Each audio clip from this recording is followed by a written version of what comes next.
Verse 43. Thou knowest that they have borne false witness against me, and behold, I must die, whereas I never did such things as these men have maliciously invented against me. And the Lord heard her voice. Therefore, when she was led to be put to death, the Lord raised up the Holy Spirit of a young youth whose name was Daniel. So this was the catalyst again to Daniel, man. This is Daniel coming in. The Most High rose Daniel up, man. Again, his name, Daniel Allah, means a judge of the power. You see what I'm saying? We continue. Verse 46. Who cried with a loud voice, I am clear from the blood of this woman. Then all the people turned them toward him and said, What mean these, Salakia, what mean these words that thou hast spoken? So he standing in the midst of them said, Are ye such fools, ye sons of Israel, that without examination or knowledge of the truth, ye have condemned a daughter of Israel? Exactly. So basically, he's calling them idiots because all they did was hear one side of the story and condemn her to death, man. Let me continue. Verse 49.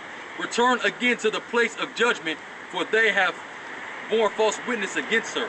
Wherefore all the people turned again in haste, and the elder among us, and shew it us, seeing the Most High have given the honor of an elder. Then set these two aside, one far from another, and I will examine them. So when they were put asunder, one unto him aforetime are come to light. For thou hast pronounced false judgment, and hast condemned the innocent, and hast let the guilty go free. Innocent and righteous shall thou not slay. Verse 54. Now then, if thou hast seen her, tell me under what tree sawest thou them companying together? Who answered under the mestic tree. So basically, what happened was Daniel set these two apart and started interrogating them. You see what I'm saying? Which is exactly what these cops do now. Which goes to show that Jacob is what? The former of all things, man. These cops even get their tactics from the scripture. You see what I'm saying? He started to interrogate him, and the first one, he said that he's seen a mestic tree. Let me continue. Verse 55, and Daniel said, Very well, thou hast lied against thine own head, for even now the angel of the Most High have received the sentence of God to cut thee in two. Because he already knew he was lying, so he knew that the angel of death is coming upon him, man. Exactly. Let me continue. Verse 56. So he put him aside and commanded to bring the other, and said unto him, O thou seed of Canaan. He said, O thou seed of Canaan. So this was likely a Canaanite Hamite, man. Because the other one was probably a Judite, but this one was a Hamite. You see what I'm saying? Who they set the Hamite and the Judite up to rule over us during our captivity. We continue. O thou seed of Canaan, and not of Judah, beauty hath deceived thee, and lust hath perverted thee. Yeah. So you sticking ass Hamites, our fine ass woman done deceived you, man, and perverted you.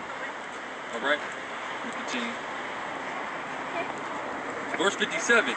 Thus have ye dealt with the daughters of Israel, and they for fear company with you. Exactly. So basically, this ain't the first time that this wicked ass Hamite has done something like this, man. He's been deceiving our women like that. He been was getting our little women to lay with him. You see what I'm saying? Continue. Verse 57. Thus have ye dealt with the daughters of Israel, and they for fear company with you, but the daughter of Judah would not abide in with you. So Susana wasn't with it, man. You see what I'm saying? That's what he basically said. Though you got a couple of the other nigga women to lay with you, this Israelite woman, this Judite woman, she wasn't going to do it, man. We continue. Verse 58. Now therefore tell me, under what tree didst thou take them companying together? Who answered, under a home tree. So one said the mestic tree, the other said the home tree. So they got caught up in their lie, man. Even though Daniel knew they was lying already. Verse 59. This said Daniel unto him, Well, thou hast also lied against thy own head, for the angel of God waiteth with the sword to cut thee in two, that he might destroy you. With that all the assembly cried out with a loud voice and praised the Most High, who saveth them that trust in him. Exactly. Saveth them that trust in him, man. That's right. Verse 61. And they arose against the two elders, for Daniel had convicted them of a false witness by their own mouth. And you know, get killed for doing a false witness, man. Bearing false witness. Verse 62. And according to the law of Moses, they did unto them in such sort as they maliciously intended to do to their neighbor, and they put them to death. Thus, the innocent blood was saved the same day. So they devised to kill Susana, but guess what? They had just died, man. Right? Verse 63.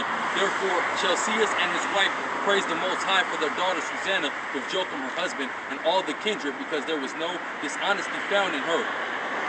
From that day forth, Daniel had a great reputation in the sight of the people. So that was the catalyst to get Daniel in, man. You see what I'm saying? But basically, that's how our woman used to be. That's how the Judite woman used to be, man. Now that Judite woman, man, she's laying down with them two elders, man. If they come up to her talking that shit. Because she's scared of Esau, man. She's scared of that trouble. That's her guy right now. That's her king. That's who she, you know what I mean, bowed down to, because he gives her opportunity, so to say. You know exactly. I mean? Gives her this child support. You see what I'm saying? Yep. Gives her all that shit. You see what I'm saying? That's what the white man gives her. So in return, she's on her knees for him, man. Doing nothing but wickedness, man. Exactly. Right? Doing nothing but wickedness.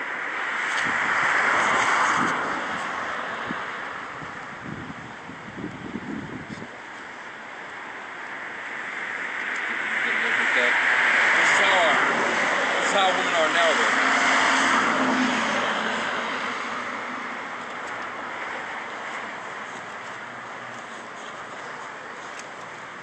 Deuteronomy 28:56.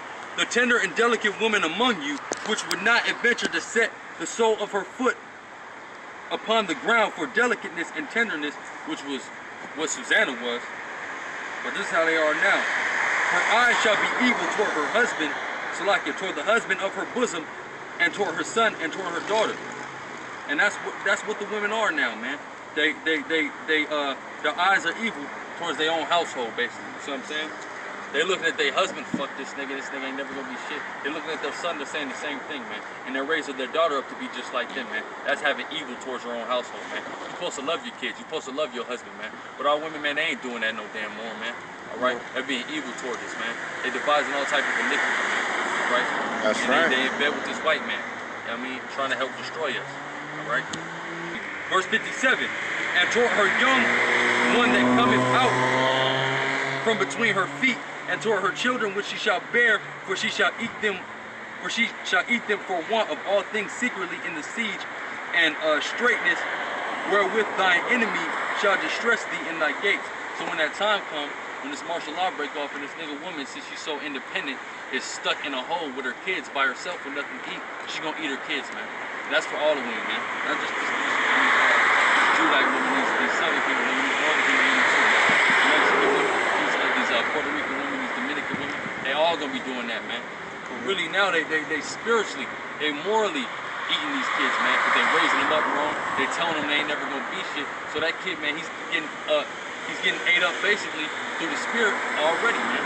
And then some of these kids are actually gonna be physically eaten up by their own damn mothers, man. Exactly. Damn shame.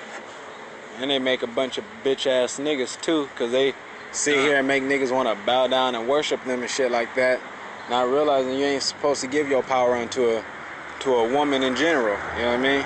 Exactly, man. And that's in Proverbs 31:3 if you want to get that. You know what I mean? Having niggas cater to them and shit like that. Oh, you gotta buy me a dozen roses, take me to dinner type shit. Simple-minded ass niggas do that shit. You know what I mean? And that shit.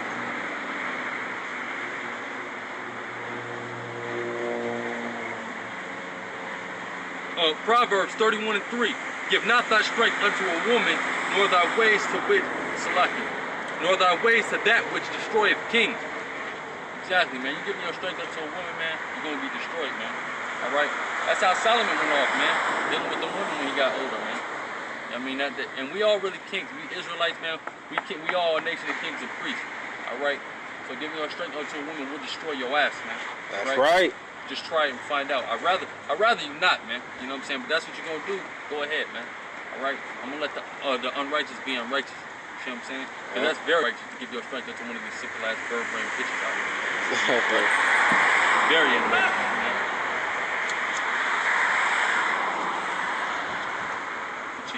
I'm gonna get Isaiah the 3rd. Another classic cold cut on this nigga woman, man. She's proud, loud mouth, thinking she can do whatever the fuck she want ass nigga woman. Isaiah 3:16. Moreover, the Lord saith, because the daughters of Zion are haughty and walk with stretched forth necks and wanton eyes. They're haughty, they're proud. They got the stretched forth necks and they got wanton eyes, man. They walking around with their nose up like that shit don't stink, man. Alright?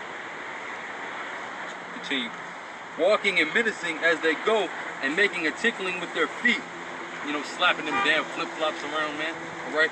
Verse 17. Therefore the Lord will smite with the scab the crown of the head of the daughters of Zion, and the Lord will discover their secret part. That's why that nigga woman can't fucking grow no damn hair, man. She's cursed, man. Alright, if the most I said, bitch, you ain't gonna grow no damn hair, guess what, bitch? You ain't gonna grow no damn hair, man. Better run your ass to salad. Get an edge up or something. You said what? I said get an edge up or something if you can. You know? Verse 18. In that day the Lord will take away the bravery of their tinkling ornaments about their feet, and their calls, and their round tires like the moon, the chains and the bracelets and the mufflers, the bonnets and the ornaments of the legs, and the headbands and the tablets and the earrings, the rings of the nose jewels, the changeable suits of apparel, and the mantles and the wimples and the crisping pins, the glasses of the fine linen and the hoods and the veils. And it shall come to pass that instead of sweet smell, there shall be stink, and instead of a girdle, a rent, and instead of well-set hair, baldness, and instead of a stomacher, a girdling of sackcloth, and burning instead of beauty. Thy men, slack it. Yeah, that's going to something else. But yeah, basically, yeah, man. The beauty of you nigga women has been taken away, man. It's documented in Maccabees, the first chapter, when the beauty of the women was changed, man. When Esau was running through Jerusalem doing all type of shit, that's really when that started taking effect, man. But now it's in full force, man. These nigga women, man, they ain't looking like they supposed to, man. That's an understatement, man. Y'all supposed to be the most beautiful women on planet Earth, man. But right now, y'all, you know what I'm saying? Statistics say y'all at the bottom. That's why these nigga women can't find a husband, man. That's why they ain't getting knocked up and shit like that, man. 30 years old, ain't married, ain't got no motherfucking kids, but you're worried about your damn career, alright? And that's exactly why. Simple ass bitch. You know what I mean? Gotta curse these nigga women out, man. They ain't gonna get it any damn way, but... And also, they trying to run and be in charge, you know what I mean? Yeah, they want to be in charge of every damn thing, man. And that's off, man. There's a natural order of business. You know what I'm saying? Christ is the head of man, man's the head of women, and the Most High is the head of us all. Point blank period, man. That's how it go, man. You know what I'm saying? That's how it go.